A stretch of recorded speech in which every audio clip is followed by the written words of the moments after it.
O, kufiri lloja miratat? Jo, ai nuk e di.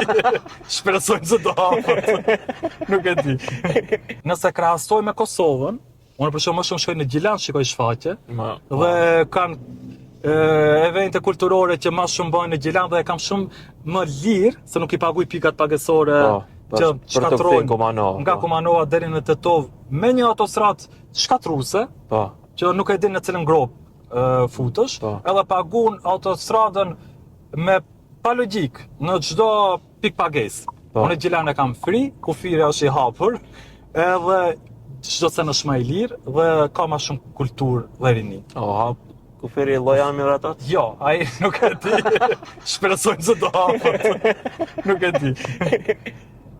Ai kam vetë legjend kufi, po shpresojmë se do hapet.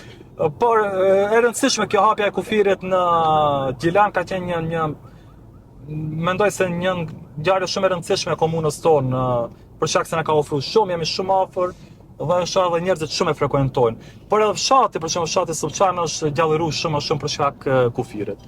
Ku kemi çdo ditë vetura dhe njerëz që ndalen mjafton për një kafe me pi.